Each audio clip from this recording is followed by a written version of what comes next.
नमस्कार दोस्तों, आपका स्वागत है it's my tech YouTube channel पे। और आज हम बात करते हैं M I T V 4X series में 65 इंचेस टीवी की। दोस्तों, ये टीवी मैं लगभग 7 महीने पहले ख़रीदा था, तो ये एक लॉन्ग टर्म रिव्यू भी है, अनबॉक्सिंग वीडियो भी मैं उसका उसमें ऐड कर रहा हूँ और मैं आपको इसमें कई बातें बोलूँगा जो किसी रिव्यूज़ में नहीं हैं और जो बातें आपको मायने रखती है। तो पहली हम बात करेंगे इस टीवी की प्राइस की। ये प्राइस किया गया है 54,999 में। 54,999 मतलब 55,000 में 65 इंचेस टीवी, ये एक अद्भुत प्राइस है। अभी इतनी कम प्राइस देखते ही हमें एक ख्याल आता है कि ज़रूर इसमें कोई खराबी होगी, पिक्चर क्वालिटी खराब होगी, कुछ ना कुछ तो प्रॉब्लम होगी। भाई, हमें ये इतना सस्ता क्यों दे रहे हैं? तो मैं आपको ये बात कहना चाहूँगा बड़ी खुशी से कि 7 महीने इसे इस्तेमाल करने के बाद मुझे तो ऐसी कोई बात नहीं लगी। M I T V 4X में ये 65 इंच एक अकेला मॉडल है जो metal and glass body design है। तो ये दिखने में इसके ब्रश्ड एल्यूमिनियम फिनिश काफ़ी अच्छी दिखती है।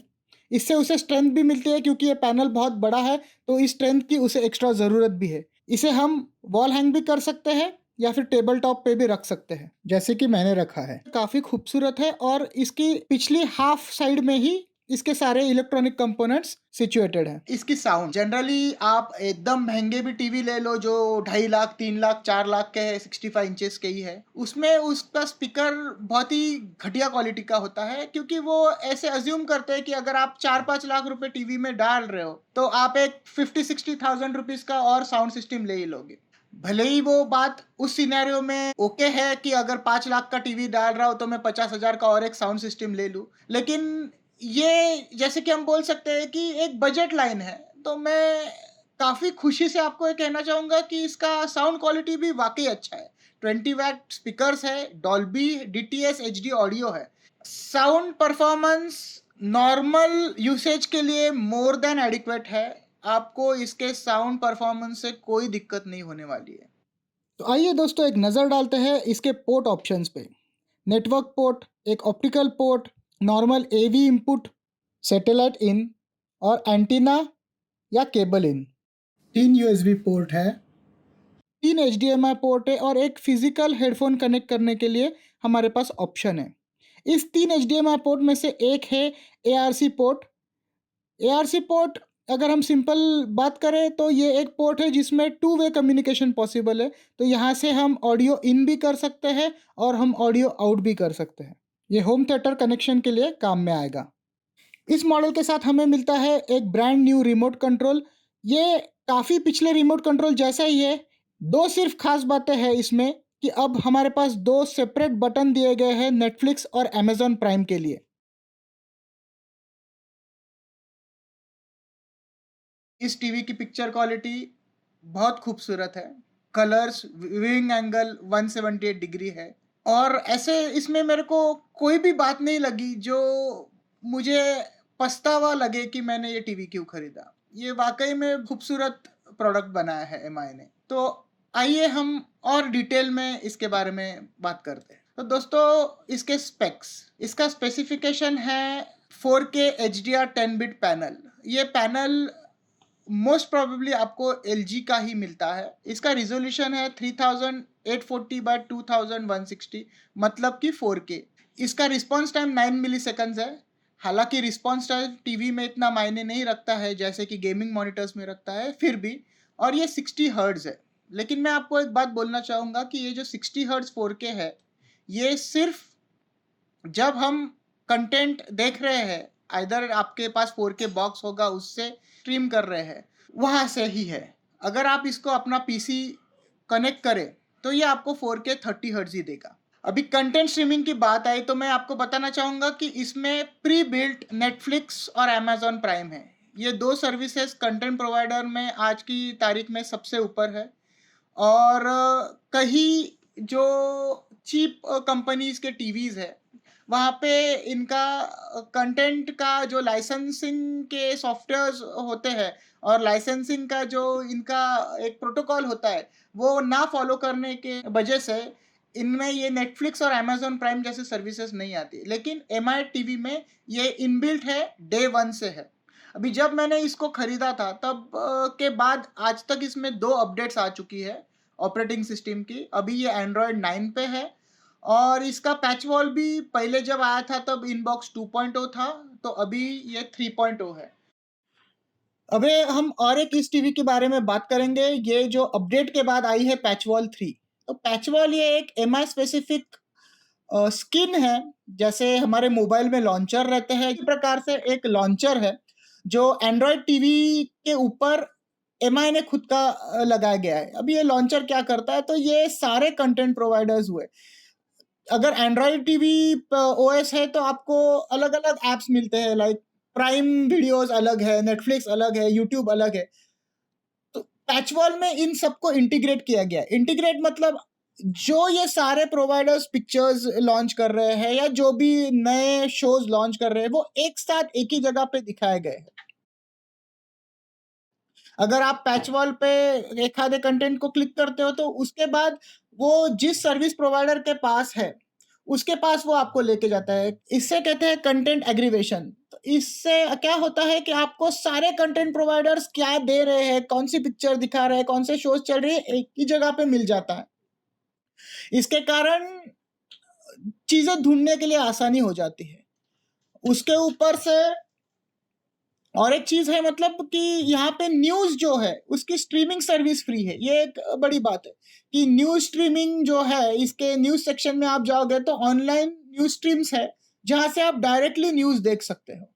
तो ये एक काफी अच्छी फीचर है, मैं बोलूंगा पैच वॉल। इससे एक अच्छा यूआई दिया हुआ है एमआई ने और एक इंटीग्रेशन है सारे ऑनलाइन कंटेंट का एक जगह पे दिया हुआ।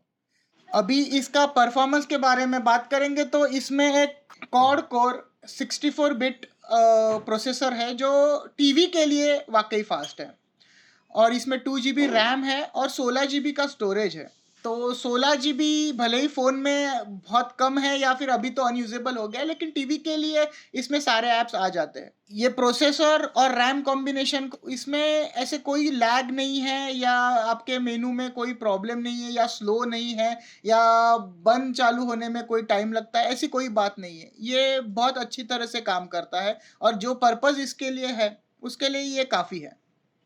इसका पावर कंजम्पशन भी बहुत कम है, ये सिर्फ 1 से 90 वैट ही लेता है। तो ओवरऑल जो कॉस्ट ऑफ ओनरशिप है वो भी इसमें काफ़ी कम है, क्योंकि अगर टीवी का कंजम्पशन ज़्यादा हो तो उसमें कोई मज़ा नहीं, इसका कंजम्पशन भी काफ़ी कम है। इसके और एक फीचर दी गई है जो है डेटा सेवर। ये इन कोऑर्डिनेशन विद गूगल बनाया गया है, ऐसे एमआई का क्लेम था, और यहाँ पे वो कहते हैं कि आपका 3 गुना तक डेटा बच जाता है। अभी ये डेटा सेवर आपको कब काम में आएगा कि अगर आप इंटरनेट, आपके पास ब्रॉडबैंड नहीं है। मैं हालांकि आपको सजेस्ट करूंगा कि ब्रॉडबैंड इस टीवी के साथ अगर ना हो तो जो आपको पूरा इसका जो मज़ा है वो लेते नहीं आएगा। लेकिन अगर आप आपके मोबाइल से हॉटस्पॉट से अगर इस पे डेटा शेयर कर रहे हो तो ये डेटा सेवर से आपका जो डेटा यूसेज है वो काफ़ी बच जाता है। इस टीवी में क्रोमकास्ट और मिरर लिंक, ये 2 स्ट्रीमिंग ऑप्शंस दिए गए हैं जिससे स्मार्ट डिवाइसेस डायरेक्टली इस पे स्ट्रीम कर सके। गूगल वॉइस असिस्टेंट यूज़ करने के लिए रिमोट पे दिए गए बटन को दबा के रिमोट के माइक में बात करके भी इस असिस्टेड फीचर्स यूज़ कर सकते हैं। अभी हम बात करेंगे कि अगर आप ये टीवी खरीद लेते हो तो आपको क्या करना चाहिए। पहली बात, एमआई टीवी आता है आपके पास कुरियर से, बहुत फास्ट। अभी मेरे इसमें, मैं जहाँ पे रहता हूँ, मुझे तो मैंने जिस दिन ऑर्डर दिया उसी रात को शिप हो गया था और दूसरे दिन तो मेरे डेस्टिनेशन पे पहुँच भी गया था। हालांकि कुरियर ने उसके बाद समय लिया, मेरे इधर लाने के लिए 2 दिन लिए, लेकिन चलो ठीक है। ये टीवी आपके घर पे आ भी गया कुरियर से तो आप इसे खोल नहीं सकते हो। यहाँ पे टीवी पे सब जगह पे स्टिकर लगाए गए हैं जहाँ पे वो वार्न करते हैं कि अगर आप ये खोलोगे तो इसकी वारंटी निकल जाएगी। ये सिर्फ एक प्रिकॉशनरी मेजर है, क्योंकि अगर खोलते वक्त आपने इसको तोड़ दिया तो फिर गलती किसकी? ट्रांसपोर्ट की गलती है या आपकी गलती है? ये एमआई को समझ में नहीं आएगा। इसलिए एमआई कहता है कि हमारे इंजीनियर आएंगे और इंस्टॉल करेंगे। भले ही आपको सिर्फ उसको रखना है, एक दो माउंट, वॉल माउंट भी करना नहीं है आपको, उसके पैर लगा के उसको सिर्फ रखना है, तो भी हमारे इंजीनियर आएंगे और वही इंस्टॉल करके देंगे। चलो ये भी बात ठीक है। जैसे ही वो इंस्टॉल करता है, मैं आपको कहूंगा कि आपको पहली चीज जो करनी चाहिए वो है टीवी के सेटिंग्स में जाके अबाउट दबा के उसके सॉफ्टवेयर सेटिंग को क्लिक कीजिएगा। यहाँ पे आप इसे इंटरनेट पे पहले ही कनेक्ट करोगे, ऐसे मैं अज्यूम कर रहा हूँ। उसके बाद आप देखना है कि आपके टीवी के लिए कोई सॉफ्टवेयर अपडेट है कि नहीं।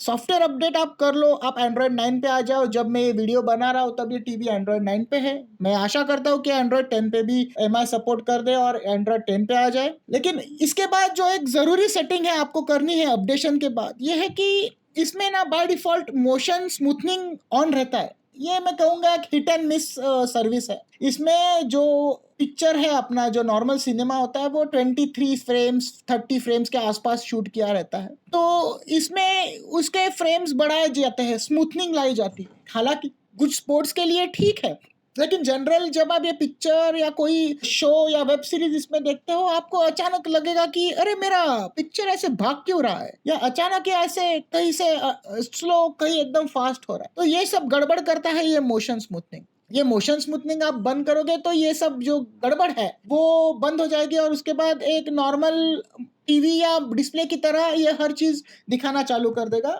जैसे जो इंटेंशन प्रोवाइडर का है, जिस फ्रेम्स पे आपको दिखाना है उन्होंने शूट किया है उस पे ही वो आपको दिखाएगा। अभी तीसरी बात ये रही कि आपको कलर प्रेफरेंस कैसे चाहिए। कलर प्रेफरेंस अभी ये मैं बोलूंगा कि ये हाईली डिबेटेबल है कि क्या अच्छा है क्या नहीं। जो मुझे अच्छा लगता है वो आपको ना लगे, या आपको जो अच्छा लगता है वो मुझे ना लगे, लेकिन वो आप चूज कर ले। तो ये दो ही सेटिंग्स है जो आउट ऑफ द बॉक्स आपको करनी है, और तीसरी एक अपडेट। बाकी जैसे ही बॉक्स से निकालते हो इंटरनेट को कनेक्ट कर दो और you are ready to go, you are ready to enjoy. जो हमें मिल रहा है वो वाकई ज्यादा है, और इससे ज्यादा हम किसी चीज की उम्मीद नहीं कर सकते। एमआई को शायद ये टीवी स्पेस में खुद को मजबूत करना है, इसलिए ये इतना खूबसूरत ऑफरिंग हमें दे रहे हैं। तो जाते जाते आपको एक आखिरी काम की बात बताना चाहता हूँ। आप जब पावर ऑफ बटन दबाते हो तो टीवी पूरा ऑफ होता नहीं है, वो सिर्फ स्क्रीन ऑफ करता है। पूरी तरह पावर ऑफ करने के लिए लॉन्ग प्रेस कीजिएगा पावर बटन को, और फिर पावर ऑफ ऑप्शन सिलेक्ट कीजिएगा। इस तरह से आपकी पावर बचेगी जब आप लंबे समय के लिए टीवी यूज़ ना कर रहे हो। तो दोस्तों, आशा करता हूँ कि आपको ये वीडियो ज़रूर पसंद आया होगा। लाइक कीजिएगा, सब्सक्राइब कीजिएगा, आपके दोस्तों से शेयर कीजिएगा, और हाँ, वो बेल आइकॉन क्लिक करना ना भूले, ताकि जब अगली बार मैं एक मज़ेदार इंफॉर्मेटिव वीडियो बनाऊँ आपको नोटिफिकेशन ज़रूर मिले।